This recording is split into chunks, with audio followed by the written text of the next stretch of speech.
नमस्कार साथियों, स्वागत है आप सभी का आपके YouTube channel doctor AP education पर।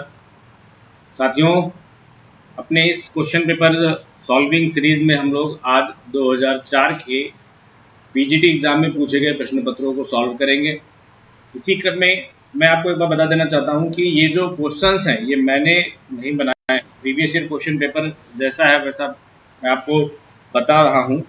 फिलहाल यूथ कंपटीशन टाइम्स की जो बुक है उसके जितने भी क्वेश्चन पेपर हैं उनको हम लोग क्रमवार इसको सॉल्व करने का प्रयास किया जा रहा है।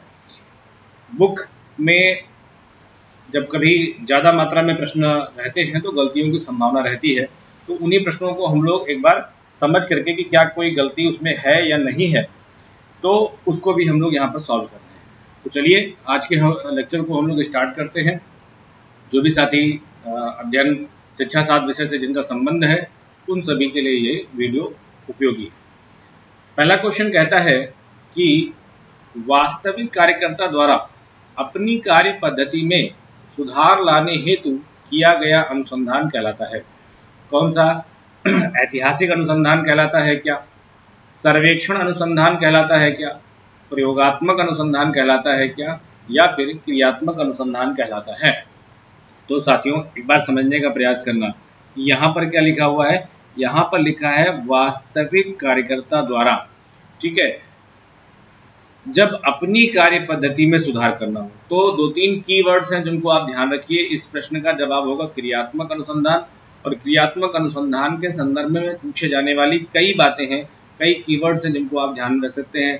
पूछा जाएगा स्थानीय निकाय स्थानीय समस्याओं के समाधान के लिए, ठीक है, निकाय चुनाव है ना हमारे यहाँ। स्थानीय समस्याओं के समाधान के लिए, स्वयं के द्वारा, वास्तविक कार्यकर्ताओं द्वारा, ठीक, तत्कालिक समाधान एक और कीवर्ड है। कौन सा? तात्कालिक समाधान। ऐसे अगर कीवर्ड्स होंगे, तात्कालिक समाधान के लिए किए जाने वाले अनुसंधान को क्या कहा जाता है? तो ऐसे जितने भी कीवर्ड्स होंगे ये सारे कीवर्ड्स किसको डिनोट करेंगे? क्रियात्मक अनुसंधान यानी एक्शन रिसर्च के बारे में बताएंगे, ठीक है। ये किसका सिंबल है? तो ये एक्शन रिसर्च के बारे में बता रहे हैं, ये हिस्टोरिकल रिसर्च, ठीक। आगे अगले प्रश्न के बारे में हम बात करते हैं। अगला क्वेश्चन कहता है कि अधिगम की दक्षता का मूल्यांकन किया जाता है, ठीक है। यहाँ पर मास्टरी लेवल चेक किया जाएगा, अधिगम की दक्षता का मूल्यांकन किया जाता है प्रतिमान संदर्भित परीक्षण द्वारा, कसौटी संदर्भित परीक्षण द्वारा, अंक वितरण द्वारा या अंक मापन द्वारा। तो आप सभी ने दो प्रकार के रेफरेंस टेस्ट पढ़े हैं, दो प्रकार के रेफरेंस टेस्ट मैंने पढ़ाए भी हैं और बुक्स में भी आपने पढ़े होंगे। दो टाइप के रेफरेंस टेस्ट, एक कौन सा है? एक को आप कहते हो नॉर्म रेफरेंस टेस्ट, कहते हैं ना, नॉर्म रेफरेंस टेस्ट, और दूसरे को आप कहते हैं क्राइटेरियन रेफरेंस टेस्ट, ठीक है। दूसरे को क्या बोलते हो?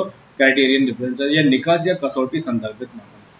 तो जब मास्टरी लेवल चेक होता है जहां पर कट ऑफ पहले से तय होती है उसे हम क्या कहते हैं? उसे हम कसौटी संदर्भित परीक्षण या मूल्यांकन कहते हैं, क्राइटेरियन रेफरेंस टेस्ट कहते हैं। वो टेस्ट जहां पर बच्चों ने टेस्ट परीक्षा दी, उस आधार पर ज़्यादा संख्या के लोगों ने जिन नंबरों को प्राप्त किया उसके बाद वो कट ऑफ तय की जाएगी। ऐसे जब परीक्षा के बाद कट ऑफ तय हो तो उसे हम नॉर्म रेफरेंस टेस्ट कहते हैं, और परीक्षा प्रारंभ होने से पहले ही कट ऑफ तय कर दी जाए तो उसे हम क्राइटेरियन रेफरेंस टेस्ट कहते हैं। और हमारा मानना होता है कि हम इस मास्टरी लेवल के नीचे के लोगों को एक्सेप्ट नहीं करेंगे, इससे ऊपर के अंक तो आने ही चाहिए। तो अधिगम की दक्षता का मूल्यांकन किस प्रकार के परीक्षण में किया जाता है?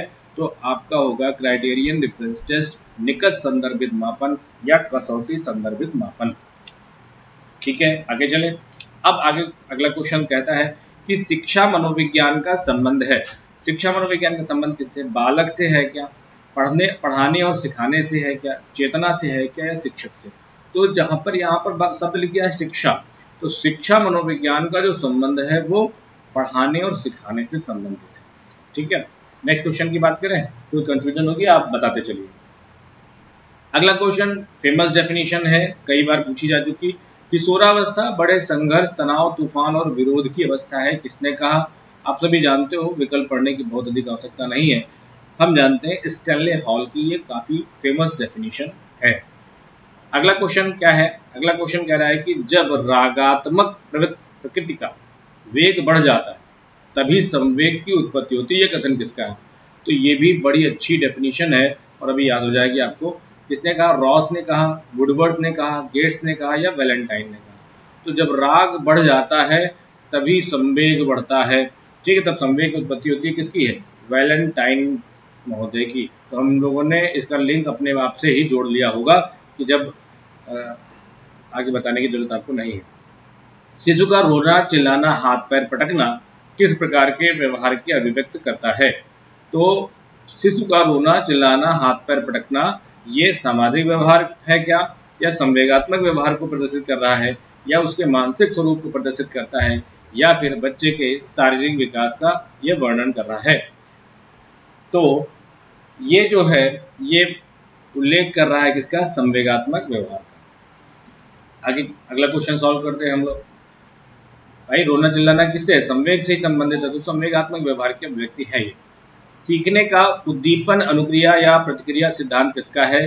तो हम सब जानते हैं कि एसआर थ्योरी के नाम से किस हम प्रिंसिपल या थ्योरी को पढ़ते हैं। तो किसने दिया? पैवलॉव ने दिया, स्किनर ने दिया, कोहलर ने दिया या फिर थॉर्नडाइक ने दिया।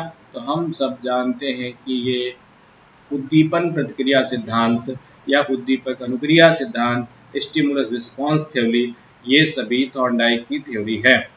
नेक्स्ट क्वेश्चन पर आते हैं हम लोग। अंतर्दृष्टि का आधार क्या है? इंट्यूशन। या क्या आधार है? वस्तु है क्या, वातावरण है क्या, कल्पना शक्ति है या फिर प्रयोगशाला है? तो अंतर्दृष्टि या सूझ का सिद्धांत जो हमारी इनसाइट थ्योरी की बात है वो सोचने विचारने पर बात करती है, जिसका संबंध यहाँ पर इन विकल्पों के आधार पर कल्पना शक्ति से होगा। अगले क्वेश्चन पर चलें। चलो भाई बहुत बढ़िया। अब प्रयास ये रहेगा कि सारे के सारे जो पूछे गए प्रश्न हैं वो कम से कम अपने गलत ना होने पाए। आगे नए प्रश्न जो होंगे उन पर हम लोग फोकस करेंगे, वो तो हमारे अपने स्टडी पर निर्भर करेगा। फिलहाल प्रीवियस ईयर क्वेश्चन पेपर हमसे गलत होने नहीं चाहिए। समाकृति सिद्धांत का संबंध किससे है? कोहलर से है, पैवलॉव से है, स्किनर से है या सीएल हल से है? तो हम जानते हैं इनसाइट थ्योरी को समाकृतिका का सिद्धांत भी कहा जाता है और ये प्रतिपादक कौन है? कोहलर महोदय हैं। आगे अगला प्रश्न है हमारा, व्यक्तित्व मापन की निम्नलिखित में से कौन सी विधियां हैं? तो प्रश्नावली विधि का प्रयोग करते हैं, साक्षात्कार विधि का प्रयोग करते हैं या परिस्थिति परीक्षण विधि का प्रयोग करते हैं? तो व्यक्तित्व मापन में हम इन सभी विधियों का प्रयोग करते हैं। प्रश्नावली भी हमारी प्रश्नावली आविष्कारिका है, बहुत सारे MMPF है, तमाम है, कैटल 16PF, इन सब का भी हम प्रयोग करते हैं। आगे की अगर हम प्रश्नों को सॉल्व करें तो अगला क्वेश्चन क्या है हमारा? अगला क्वेश्चन कह रहा है कि व्यक्तिगत विभिन्नता का कारण क्या है?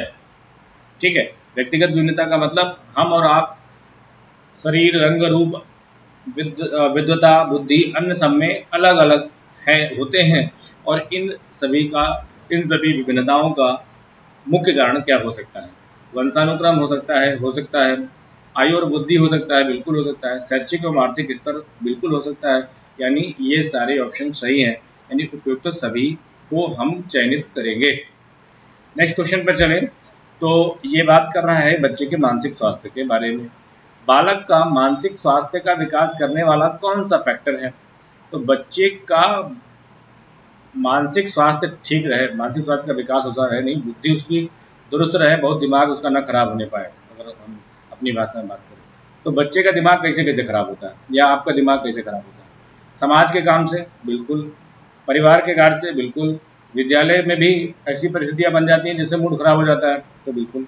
तो उपयुक्त तो सभी, जाहिर सी बात है, बच्चे के मानसिक स्वास्थ्य को प्रभावित करने वाले या मानसिक स्वास्थ्य का विकास करने वाले ये सभी कारक हैं जो बच्चे के मानसिक स्वास्थ्य को प्रभावित करते हैं। अगला क्वेश्चन बहुत बढ़िया क्वेश्चन है, पिछली बार आपके GIC में ये क्वेश्चन पूछा गया था। कहते हैं कि वुडवर्थ के अनुसार स्मृति के घटक कितने हैं? तो वुडवर्थ के अनुसार स्मृति के घटक कौन कौन से? सीखना, धारण, पुनर्स्मरण, पहचान, लिखना, पढ़ना, समझना, पढ़ना लिखना, रटना व स्वाध्याय, उपयुक्त से कोई। चलो काम की बात करते हैं। वुडवर्थ के अनुसार स्मृति के घटक कितने हैं? तो वुडवर्थ के अनुसार स्मृति के 4 घटक हैं। वुडवर्थ के अनुसार स्मृति के कितने घटक हैं? 4 कंपोनेंट्स हैं, 4 घटक हैं। कौन कौन सा? पहला सीखेंगे, फिर वो हम धारित कर लेंगे, फिर उसकी हम पुनः रिकॉल करेंगे और पहचान लेंगे कि हाँ वही चीज़ जो हम सीखे होंगे और सीख करके जो हमारे मेमोरी में स्टोर हुआ होगा उसको हम रिकॉल करेंगे। कोई चीज़ हमारे सामने जब आएगी तो हम उसको पहचान लेंगे। ठीक है, फिलहाल ये क्रम इन्होंने माना, सीखना, धारण, पुनः स्मरण और पहचान। ये बुद्धि के 4 घटक किसने बताया? वुडवर्थ ने बताया। चलो अगला स्टैटिक्स का क्वेश्चन आ गया। पिछले पेपर में भी बहुत अच्छे प्रश्न स्टैटिक्स के पूछे गए थे जो मैंने आपको सॉल्व करवाए। निम्नलिखित का मध्यांक मान क्या है?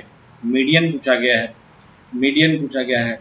तो मीडियन ज्ञात करने के लिए 4 3 6 9 2 तो एक काम करना पड़ेगा, ये क्रम से नहीं है। सबसे पहले जितने भी स्थिति सूचक मान हैं उन सबको आप क्रम से लगाया करिए। फिर आपको मैंने एक सरल तरीका बता रखा है। तो इनमें से सबसे छोटा कौन सा है? सबसे छोटा 2 है। उसके बाद कौन सा है? 3 है। उसके बाद कौन सा है? 4 है। उसके बाद कौन सा है? 6 है ना। उसके बाद 7 है और फिर 7 के बाद 8 है हमारे पास, और 8 के बाद 9 है क्या? हाँ है, 9 है।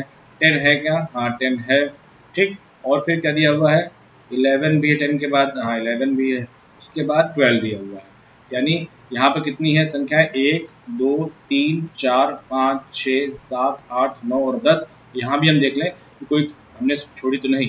1 2 3 4 5 6 7 8 9 10, ठीक है, कोई भी सॉल्व नहीं हुआ, मतलब छूटा नहीं। तो मैंने आपको पिछली बार जब बताया था कि मीडियन ज्ञात करने के लिए एक अच्छा तरीका यह है कि जब आपके पास विषम संख्याएं हों, ठीक है, जब 5 7 9 ऐसी संख्याएं हों तो हम क्या कर लेते हैं, वैसे तो फॉर्मूला n+1/2 है, 2वां पद है, लेकिन हम सरलता से क्या करते हैं, आधे और आधे हटा देते हैं, बीच वाला जो मिलता है उसी को हम मान लेते हैं। लेकिन यहाँ पर क्या है, यहाँ पर तो संख्याएं क्या है, सम है। तो यहाँ पर हम एक जुगाड़ लगाते हैं। कितने हैं हमारे पास? 10 है ना ये, तो 1 2 3 4 इसको रखा और 1 2 3 4 इसको इधर रखा। बीच में हमारे पास कौन बचा? 7 और 8। तो हम क्या करते हैं, सम संख्याओं को, एक शॉर्ट फॉर्मूला है, सम संख्या अगर हमारे पास दी गई है तो इन संख्याओं का हमें अगर मीडियन ज्ञात करना है तो इनके लिए हम क्या करते हैं, मध्य की दो संख्याओं का योग बटे संख्या। तो मध्य की दो संख्याएं कौन सी है? 7 + 8/2, तो 8 7 कितना होता है? 7 7 14, 8 7 15 बटे 2, और 15 को 2 से भाग दोगे तो 2 7 14 और 0.5, 7.5 आपका आंसर है। ये वहाँ पद नहीं है, इसमें लफड़ा होता था क्या, n+1/2 वहाँ पद जो भी आया आप उसी को मार देते थे। तो वहाँ पर जो संख्या आएगी उस संख्या के आधार पर हम नंबर देखते थे, लेकिन यहाँ पर ऐसा कंफ्यूजन नहीं है, हमने मध्य की दो संख्याओं का योग बटे संख्या कर दी, तो 7.5 यहाँ पर हमारा आंसर होगा। ठीक है, नेक्स्ट क्वेश्चन सॉल्व करते हैं। चलो, निर्देश कक्षा में ही समाप्त हो जाता है और शिक्षा जीवन के साथ समाप्त होती है, ये किसने कहा है? रॉस, पेस्टोलॉजी, रॉबर्टसन या एडिसन का? तो यहाँ पर विकल्पों के आधार पर इसे एडिसन माना गया है।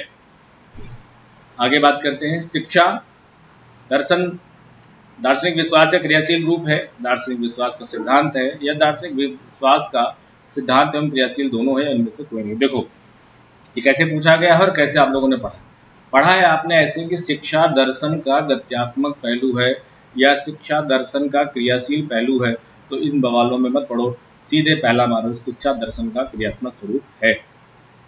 दर्शन का अभिप्राय क्या है? अवलोकन करना, देखना, चिंतन करना, सत्य की खोज करना।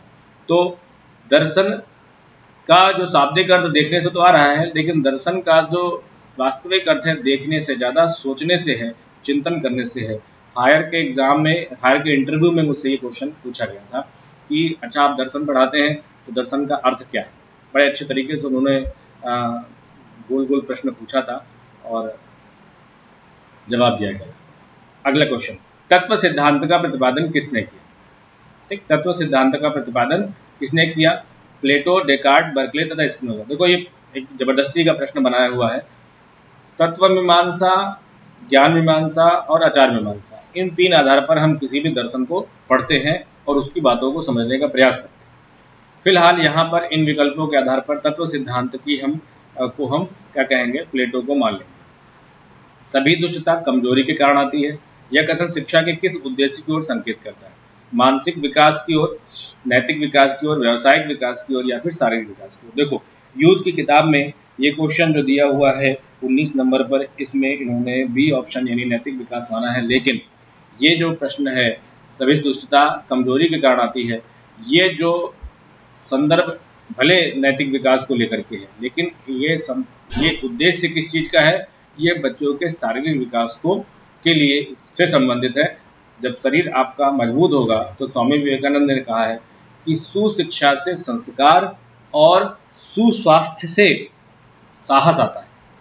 अगर आपके पास अच्छी शिक्षा है तो आपके संस्कार अच्छे होंगे, और अगर आपका स्वास्थ्य अच्छा है, बढ़िया मजबूत शरीर है, तो आपके अंदर साहस होगा, आप गलत को एक बार चुनौती देने के लायक बन सके। जब शरीर आपका लुंज पुंज है तो कुछ गलत होगा तो सोचो कि हटो निकलो कि यार अभी मारेगा चाह, बढ़िया पर्सनालिटी का आदमी, आपके पास भी एक स्वस्थ शरीर है मजबूत, तो आओ देखते हैं भिड़ेंगे जो होगा देखा जाएगा। ठीक है, तो इसलिए यहाँ पर ये संदर्भ किससे होना चाहिए, शारीरिक विकास से होना चाहिए। हमारे प्रथम शिक्षक हमारे हाथ पैर और आंख है, बिल्कुल सही बात है। यह कथन किसका है, रूसो का है, जॉन लॉक का है, कमेनियस का है, या डार्विन का है। तो ये फेमस डेफिनेशन जॉन लॉक की है। नेक्स्ट क्या पर चलते हैं, प्रयोगवाद मतलब जानते हो क्या, प्रयोगवाद मतलब वही प्रयोजनवाद, अपना प्रैग्मेटिज्म, प्रयोजनवाद। ठीक है, प्रयोजनवाद किसका रूप है, प्रकृतिवाद या वास्तववाद यानी यथार्थवाद के बीच का विचारधारा है। आदर्शवाद और प्रकृतिवाद के बीच विचारधारा है, आदर्शवाद और वास्तववाद, और आदर्शवाद और मानवतावाद के बीच। तो यहाँ पर आदर्शवाद और प्रकृतिवाद के बीच की विचारधारा है। फिलहाल कई सारे मनोवैज्ञानिकों ने इसे एक दर्शन न मानकर एक विचारधारा के रूप में ही माना। मैंने पढ़ा भी रखा। और वैसे तो यहाँ पर सबसे अच्छा ऑप्शन होता है कि आदर्शवाद प्रयोजनवाद जो है, आदर्शवाद, प्रकृतिवाद और यथार्थवाद तीनों के सम्मिलित विचार। मूल्यांकन का घनिष्ठ संबंध होता है, मूल्यांकन का घनिष्ठ संबंध किससे है, शिक्षा शैक्षिक उद्देश्यों से, छात्र से, या शैक्षिक उद्देश्य से, या परीक्षा से। ठीक है, तो यहाँ पर शैक्षिक की जगह पर शिक्षा होना चाहिए। ठीक है, शिक्षा से। तो मूल्यांकन का सीधा संबंध हम जानते हैं शैक्षिक उद्देश्यों से है। शैक्षिक उद्देश्यों की प्राप्ति किस सीमा तक हुई, इसके लिए हम क्या करते हैं, इसके लिए हम इवैल्यूएशन करते हैं यानी मूल्यांकन करते हैं। इसलिए हमारा सही जवाब होगा शैक्षिक उद्देश्य। आइए अगले सवाल पर चलें। कहते हैं कि अपने उद्देश्यों की पूर्ति करने वाला परीक्षण या वो जो टेस्ट जो जिस लिए बना है वो काम कर रहा है, वो टेस्ट क्या कहलाएगा, विश्वसनीय वैध दोनों, और इनमें से कोई नहीं। तो ये फिलहाल वो परीक्षण जो अपने उद्देश्यों के, जिन उद्देश्यों के लिए वो बनाया गया है, उन उद्देश्यों की पूर्ति करता है, उसे हम एक वैलिड टेस्ट कहते हैं, वैध परीक्षण कहते हैं। तो वो कुछ साथी कह रहे हैं कि इंग्लिश में भी क्वेश्चन सॉल्व कराइए, तो मेरे पास मटेरियल है इंग्लिश क्वेश्चंस का भी, मैं आपको वो प्रश्न भी सॉल्व कराऊंगा। चैनल पर बने रहिए। आपका अगर आपको कुछ भी इससे जानकारी मिल रही है तो एक नैतिक दायित्व के रूप में आप चैनल को सब्सक्राइब करिए और अपने जानने वाले साथियों को भेजिए। समस्त समूह के द्वारा प्रदर्शित किए जाने वाले कार्य का नमूना है।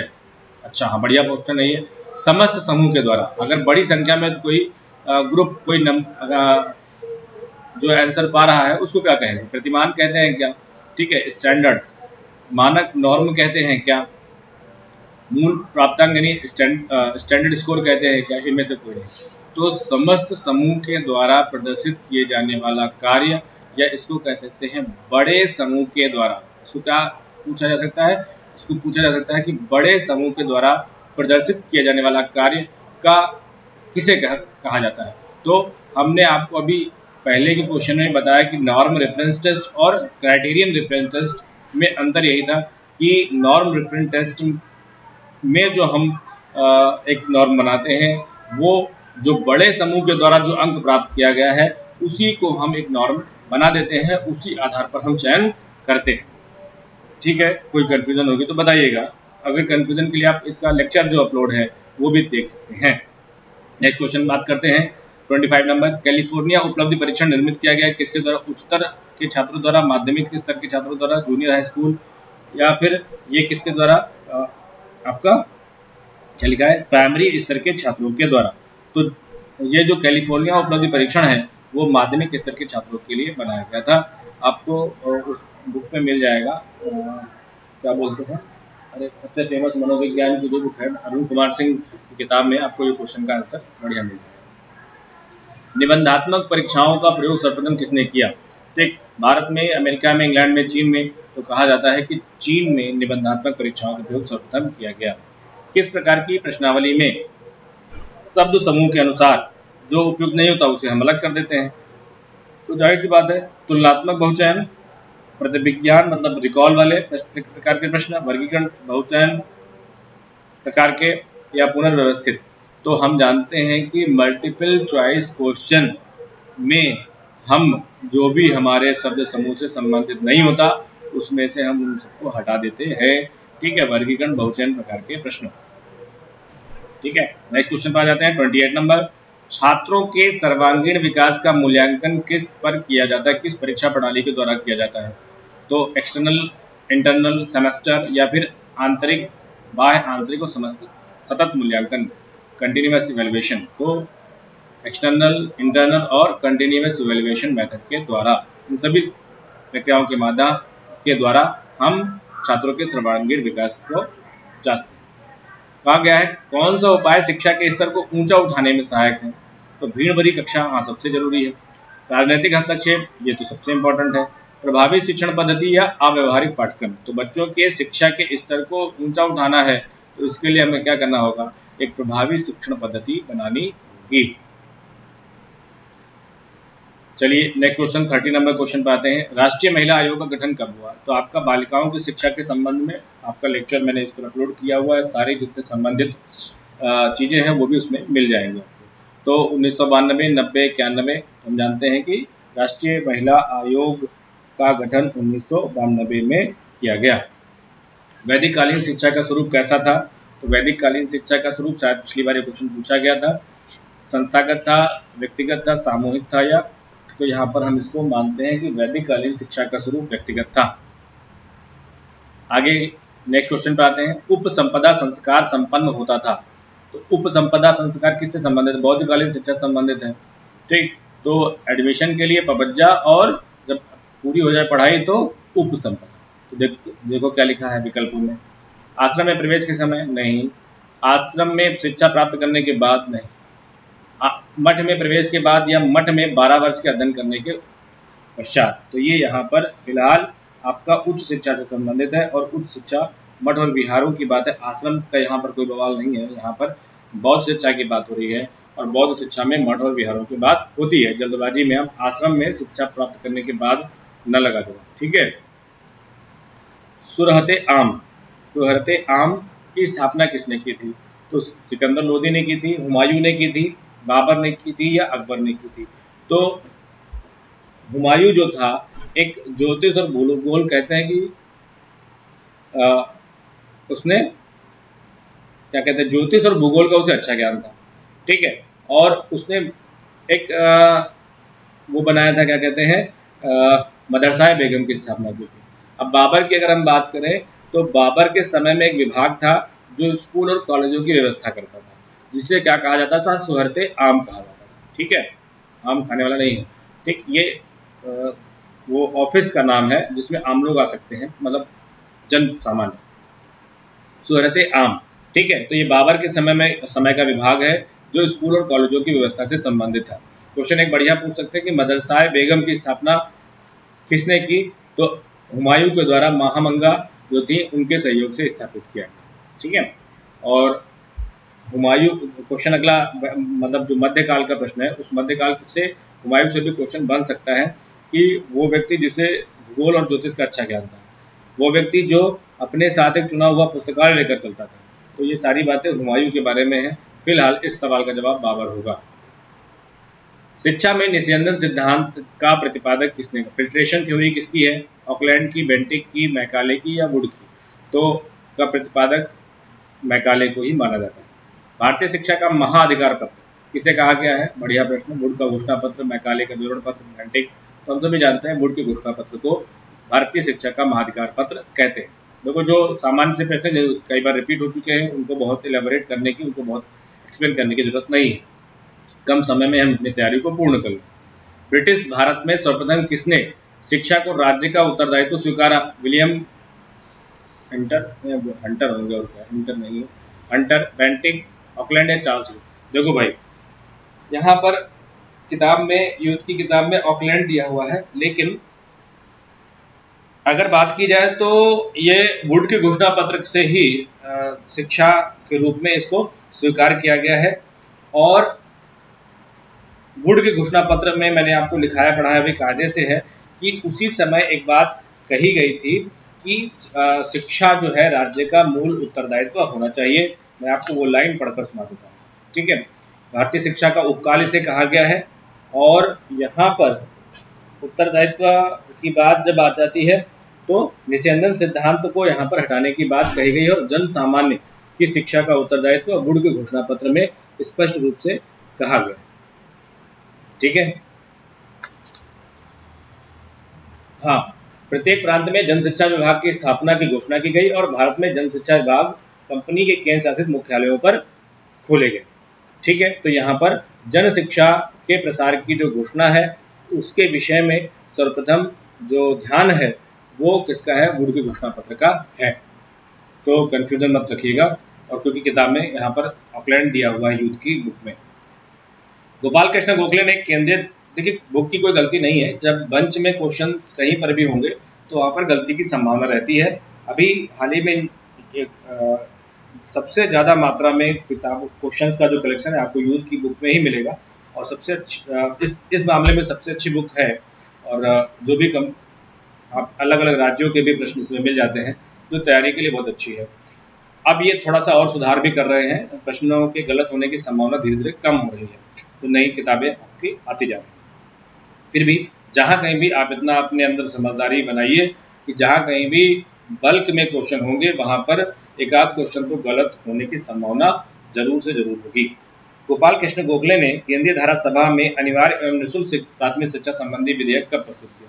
तो 16 मार्च 1910, 19 मार्च 1910, 16 मार्च 1911 या 19 मार्च 1910। तो पहली बार 19 मार्च 1910 को उन्होंने रखा था, जिस पर कोई ध्यान नहीं दिया गया, जिसे हम अपने रिकॉर्ड में नहीं रखते, लेकिन प्रॉपर वे में आपका 1911 में, ठीक है, 16 मार्च 1911 को गोपाल कृष्ण गोखले के द्वारा ये प्रस्तुत किया गया था केंद्रीय धारा सभा में। उच्च शिक्षा संस्थाओं के लिए पुनश्चर्या पाठ्यक्रम, पुनश्चर्या कार्यक्रम, ठीक है। पुनश्चर्या कार्यक्रम का मतलब होता है जो कह सकते हैं कि रिफ्रेशर कोर्स को किसने अनिवार्य किया? तो कोठारी आयोग, पांचवें वेतन आयोग, यूजीसी की पांचवी वेतन समिति और राष्ट्रीय शिक्षा नीति। तो यहाँ पर फिलहाल यूजीसी की पांचवी वेतन समिति ही मानते हैं। विश्वविद्यालय अनुदान समिति का गठन करने का सुझाव किसने दिया? हाँ, अब बढ़िया क्वेश्चन है, जल्दबाजी में मामला गड़बड़ हो जाएगा।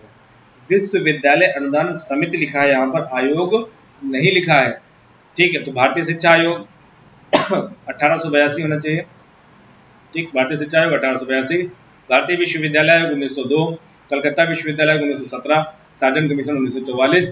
तो सार्जन कमीशन 1944 में विश्वविद्यालय अनुदान समिति के स्थापित करने का सुझाव दिया गया, जिसे बाद में विश्वविद्यालय अनुदान आयोग करने का सुझाव दिया गया। देखो क्वेश्चन भी जस्ट पूछ लिया गया इसी के जस्ट बाद कि विश्वविद्यालय अनुदान समिति का नाम विश्वविद्यालय अनुदान आयोग रखने का सुझाव किसने दिया? तो राधाकृष्णन आयोग, मुदालियर कोठारी या नरेंद्र समिति। तो भारतीय शिक्षा में स्वतंत्रता प्राप्ति के पश्चात बनने वाला पहला आयोग राधाकृष्णन आयोग था, जिसने विश्वविद्यालय अनुदान आयोग को स्थापित करने का सुझाव दिया। 50 क्वेश्चन सॉल्व करेंगे, 41 पर हम लोग आ चुके हैं। भारत के संविधान के किस अनुच्छेद में पिछड़े वर्गों के शैक्षिक व आर्थिक हित के उन्नयन की बात कही गई है? अनुच्छेद 15 में, अनुच्छेद 25 में, 17 में, अनुच्छेद 46 में। तो भारतीय संविधान के अनुच्छेद 46 में पिछड़े वर्ग के बच्चों को शैक्षिक एवं आर्थिक हित के उन्नयन की बात कही गई है, अनुच्छेद 46, ठीक है, 45 के बाद वाला। शिक्षा को संविधान की समवर्ती सूची में कब रखा गया? तो 42वें संविधान संशोधन 1976 के द्वारा इसे समवर्ती सूची में रखा गया, पहले ये राज्य सूची का विषय था। शिक्षा मनोविज्ञान के अंतर्गत अध्ययन किया जाता है। शिक्षा मनोविज्ञान के अंतर्गत आप क्या स्टडी करते हैं? अधिगमकर्ता के बारे में, अधिगम प्रक्रिया के बारे में, अधिगम परिस्थितियों के बारे में, या इन सभी के बारे में? तो जाहिर सी बात है हम इन सभी के बारे में बात करते हैं। अधिगमकर्ता की बुद्धि, मोटिवेशन, विकास, इन सब की बात होती है, और अधिगम प्रक्रिया के कैसे सुधारा जाए इसको भी हमने पढ़ा है, और अधिगम परिस्थितियों के निर्माण के बारे में भी हमने बात करी है। तो उपयुक्त सभी इस सवाल का जवाब होगा। शैशव अवस्था की विशेषता नहीं है, ये भी रिपीट क्वेश्चन है। नैतिकता का अभाव, शारीरिक विकास में तीव्रता, सीखने की प्रक्रिया में तीव्रता, अनुकरण द्वारा सीखने की प्रवृत्ति, ये तीनों है। नैतिकता का अभाव नहीं होता है, ये पिता को नाम से भी बुला लेता है। सृजनात्मकता मौलिक परिणामों को अभिव्यक्त करने की एक प्रक्रिया है। सृजनात्मकता मौलिक परिणामों को, ये भी आपके मनोविज्ञान में क्वेश्चन है। कॉलेंड्रोस, क्रोएनको, डिहॉन एंड हेविगहर्स्ट या J.E. ड्रेवल, ठीक है। तो यहाँ पर ये होगा आपका क्रो एंड क्रो। सृजनात्मकता मौलिक परिणामों को व्यक्त करने का एक मानसिक प्रक्रिया है, ठीक। अगला क्वेश्चन 46, प्रासंगिक अंतर्बोध परीक्षण, thermal apperception test, thematic apperception test, वास्तविक व्यक्तित्व मापन की कौन सी विधि है? आत्मनिष्ठ विधि है क्या, वस्तुनिष्ठ है क्या, प्रक्षेपण है क्या, और या फिर उपयुक्त? इसे कोई नहीं। तो हम जानते हैं कि thematic apperception test it's a projective method. 47 नंबर कहते हैं, बुद्धि की व्याख्या की गई है एक क्वालिटी यानी एक गुण के रूप में, या एक प्रोडक्ट के रूप में, या एक प्रोसेस के रूप में, या फिर एक प्रक्रिया और उत्पाद दोनों के रूप में। तो हम जानते हैं कि बुद्धि की व्याख्या एक प्रोसेस और प्रोडक्ट दोनों के बारे में की गई है। अगला क्वेश्चन स्पीयरमैन, देखो कितने इंपॉर्टेंट है, पिछले जितने भी 3-4 मैंने लेक्चर बताए हैं उन सब में स्पीयरमैन से क्वेश्चन आया है। स्पीयरमैन के अनुसार सामान्य कारक अर्थात जी कारक है ना, दो बताए थे जी और एस, तो इसका मतलब एक जी और एक एस नहीं, एक जी और कई एस, ठीक, ये ध्यान रखना इस बात को। तो जी कारक कैसा होता है? जन्मजात एवं अपरिवर्तनीय होता है। जन्मजात होता है लेकिन परिवर्तनीय होता है। अर्जित किया जा सकता है और इसमें परिवर्तन संभव है। अर्जित किया जाता है लेकिन इसमें परिवर्तन संभव नहीं है। तो हम जानते हैं कि जी और एस में जी कारक जो होता है, जी और एस में जी कारक जो होता है वो जन्मजात कारक होता है, जिसमें अधिगम, प्रशिक्षण, इन सब का कोई प्रभाव नहीं पड़ता। इसे हम क्या बोलते हैं? जन्मजात एवं अपरिवर्तनीय, स्पीयरमैन के अनुसार। अगला क्वेश्चन क्या कहता है? कौन सा संप्रत्यय सतत शिक्षा, कंटिन्यूअस एजुकेशन से के अधिक निकट है? ठीक है, औपचारिक शिक्षा, अनुपूरक शिक्षा, या प्रौढ़ शिक्षा, या फिर जीवन पर्यंत शिक्षा। तो सतत शिक्षा को हम आपको जीवन पर्यंत चलने वाली शिक्षा के रूप में भी रख सकते हैं। तो आज के हमने 50 क्वेश्चन सॉल्व कर लिए। 49 नंबर क्वेश्चन से, अच्छा 50वां बचा भी। इसमें अगला क्वेश्चन क्या है? शिक्षा का कौन सा साधन जनसंचार का साधन नहीं है?